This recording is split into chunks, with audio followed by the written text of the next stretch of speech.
आज के real estate market में सबसे बड़ा सवाल यही है कि जो आपको दिखाया जा रहा है क्या वो ज़मीन पर भी है या क्या वो सही में बनने वाला है। क्योंकि मेट्रो, रैपिड रेल और एयरपोर्ट के नाम पर लोगों ने अपने लाखों करोड़ों रुपए इन्वेस्ट किए हुए हैं, लेकिन कई जगह ज़मीन पर कोई भी डेवलपमेंट देखने को नहीं मिलता है।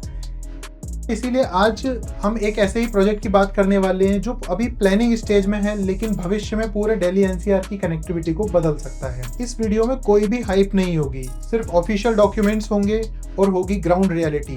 दोस्तों, मेरा नाम है आयुष वर्मा और आप देख रहे हैं यमुना एक्सप्रेसवे गुरुदेव रियल एस्टेट का ऑफिशियल यूट्यूब चैनल। इसी के साथ शुरू करते हैं आज का वीडियो।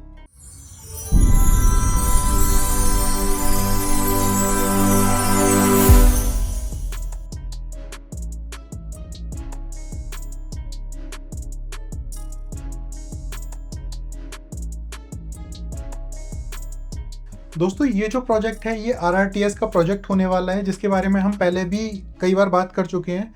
क्योंकि दोस्तों ये एक ऐसा प्रोजेक्ट है जिसकी सबसे पहले बात हो रही थी गाजियाबाद से नोएडा इंटरनेशनल एयरपोर्ट के लिए एक लाइन जानी थी आरआरटीएस की। जो लोग नहीं जानते हो उनके लिए मैं बता देता हूँ कि जो आरआरटीएस है वह रीजनल रैपिड ट्रांजिट सिस्टम, जो कि एक semi high speed metro train है जिसकी जो स्पीड है वो लगभग 160 किलोमीटर पर आवर की होती है। इसके जो स्टेशन हैं वो थोड़ी दूरी पर बनाए जाते हैं, जैसे कि 7 से 8 किलोमीटर की दूरी पर इसका जो स्टेशन है वो रहते हैं, जिससे कि एक ज़्यादा से ज़्यादा एरिया को कवर किया जा सके और एक फास्ट स्पीड से लोगों को ट्रांसपोर्ट करने के लिए। ये हो गई आरआरटीएस की बात। अब बात करते हैं दोस्तों इस रूट की। ये जो रूट है, सबसे पहले बात चल रही थी गाजियाबाद से और नोएडा इंटरनेशनल एयरपोर्ट के लिए, लेकिन फिर इसको रिकंसिडर किया गया था कि इस रूट को गाजियाबाद से ना निकाल करके बनाया जाए सराय काले खां से। लेकिन दोस्तों अभी हाल फिलहाल में एक फिर से न्यूज़ आई है जिसमें बताया जा रहा है कि अब इसको दोबारा से एयरपोर्ट के लिए कनेक्ट किया जाएगा, बट इस बार इसका जो स्टेशन है वो रहने वाले सिद्धार्थ विहार। दोस्तों, सिद्धार्थ विहार जो एरिया है वो हम वैसे आप सभी लोगों को पता होगा कि गाजियाबाद की एक ऐसी रीजन में आता है जो कि आपका नोएडा एक्सटेंशन से भी नियर बाई में होता है। गाजियाबाद में तो है ही सिद्धार्थ विहार, और आपका जो नोएडा का एरिया है ना, नोएडा सेक्टर 62, 63, वहाँ से भी काफ़ी ज़्यादा नियर में रहता है सिद्धार्थ विहार। एक ऐसा पॉइंट है। तो फिलहाल इसकी जो डीपीआर है वो रेडी होगी, इसी के बारे में आज हम बात करेंगे और आपको बताएंगे कि सूरजपुर जो स्टेशन है वो कैसे खास होने वाला है। मतलब इसकी जो इतनी इंपॉर्टेंस है, आप जहाँ भी न्यूज़ देख रहे होंगे वहाँ आपको बताया जा रहा होगा कि सूरजपुर जंक्शन बनेगा। तो इसके बारे में इतनी ज़्यादा हाइप क्यों है, आज इसके बारे में भी हम थोड़ी सी बात करेंगे। तो ग्रेटर नोएडा नमो भारत ट्रेन का नया हब बनने वाला है और यहाँ पे सूरजपुर जंक्शन है जो कि आपका गाजियाबाद, फरीदाबाद और गुड़गांव तीनों जो सिटीज़ हैं उनको कनेक्ट करेगा। Route and connectivity. तो देखिए दोस्तों, इसका जो रूट होने वाला है आरटीएस के प्रोजेक्ट का, इसका रूट होगा गाजियाबाद के सिद्धार्थ विहार से लेकर के जेवर एयरपोर्ट, नोएडा इंटरनेशनल एयरपोर्ट तक। अब अगर इसके ट्रैक की लंबाई की बात करते हैं तो इसमें टोटल जो ट्रैक है वो 72.4 किलोमीटर का होने वाला है, जिसमें 71.3 किलोमीटर एलिवेटेड रूट होगा और 1.1 किलोमीटर अंडरग्राउंड रहेगा, जो कि जोड़ेगा आपका सिद्धार्थ विहार से लेकर के नोएडा इंटरनेशनल एयरपोर्ट के लिए। दोस्तों, ये जो इमेज है ये हमने एआईसी की हेल्प से बनाया है, केवल एक बेटर अंडरस्टैंडिंग के लिए, जिससे आप थोड़ा सा अच्छे से समझ पाएं। इसमें बहुत सारी मिस्टेक्स हो सकती हैं।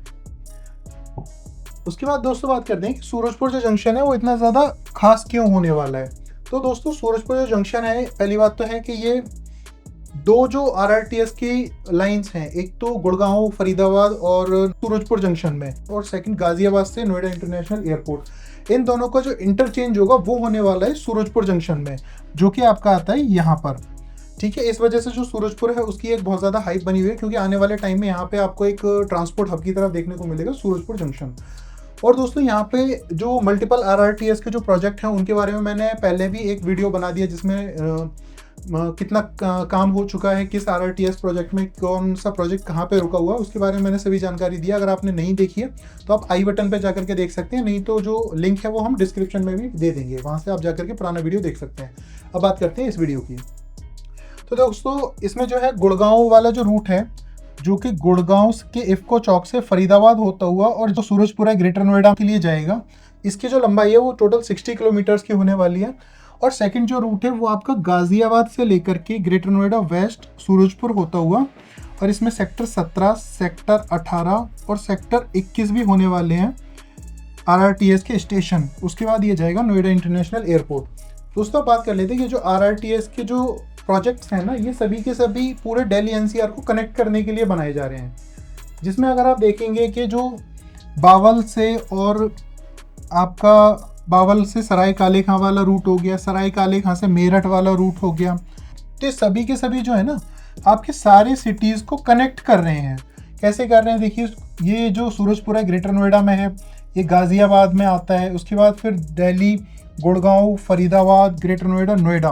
तो ये पूरे दिल्ली एनसीआर को कनेक्ट करने के लिए आरआरटीएस के जो प्रोजेक्ट है उनको बनाया जा रहा है। स्टेशन की अगर बात करते हैं तो इसमें जो है 11 स्टेशन नमो भारत रैपिड रेल में होने वाले हैं लंबी दूरी के लिए, और 11 जो मेट्रो स्टेशन है वो होने वाले लोकल कनेक्टिविटी के लिए।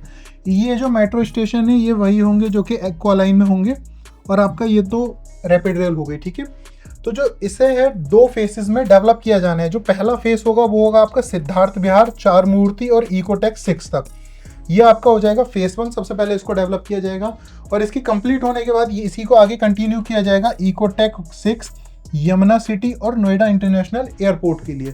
तो 2 फेसेस में इसका जो है डेवलपमेंट टोटल किया जाना है, जिसमें 11 स्टेशन होंगे।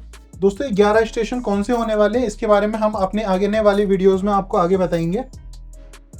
उसके बाद में बात करते हैं कि infrastructure sharing.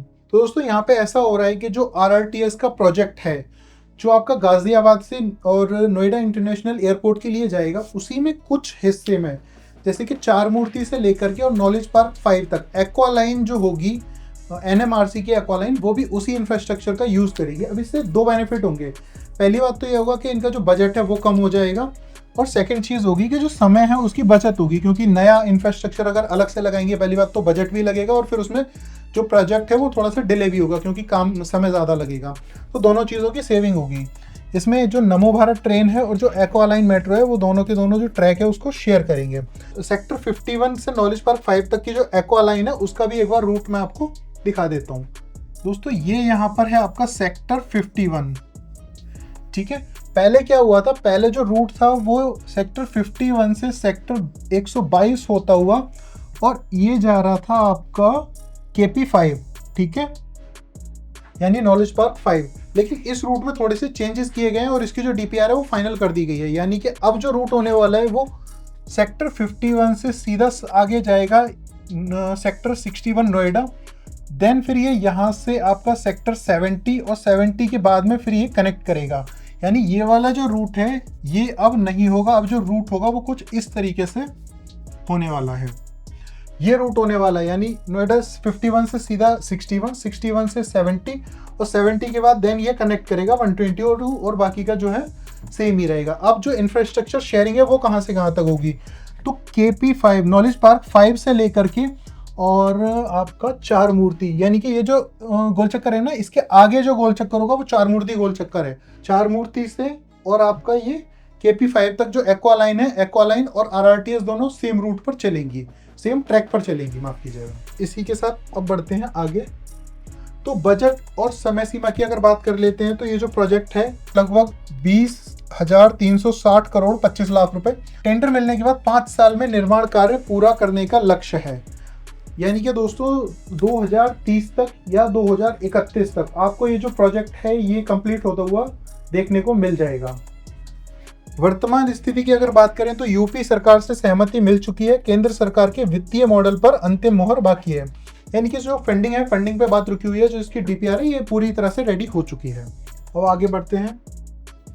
ACEO of YEIDA हैं यानी शैलेंद्र भाटिया जी, उन्होंने ऐसा कहा था कि नमो भारत गाजियाबाद से एयरपोर्ट तक सीधे चलेगी और इसे गुड़गांव फरीदाबाद लाइन से सूरजपुर में जोड़ा जाएगा।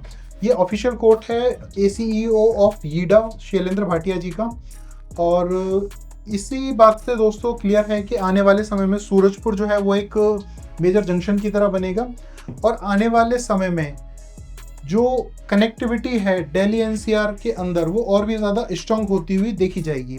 तो दोस्तों इसी के साथ हम ये बात समझ सकते हैं कि आने वाले समय में दिल्ली एनसीआर में जो कनेक्टिविटी है वो आरआरटीएस के माध्यम से पूरी तरह से स्ट्रॉन्ग की जाएगी, और जो नोएडा इंटरनेशनल एयरपोर्ट है उससे भी जो है थोड़ा सा ट्रैफिक को डाइवर्ट करने के लिए इन रूट को बहुत जल्द से जल्द बनाया जाएगा। तो दोस्तों आज का जो ये वीडियो है इसको यहीं पे समाप्त करते हैं। अगर आपको वीडियो अच्छा लगा हो तो इस वीडियो को लाइक कीजिए, हमारे चैनल को सब्सक्राइब कीजिए। अगर आपके मन में कोई प्रश्न है या आप हमें कोई जानकारी देना चाहते हैं तो आप कमेंट भी कर सकते हैं। दोस्तों अगर आप हमें इंस्टाग्राम पे देख रहे हैं तो आप हमें फॉलो भी कर सकते हैं। इसी के साथ दोस्तों आज की इस वीडियो में इतना ही। नमस्कार, जय हिंद।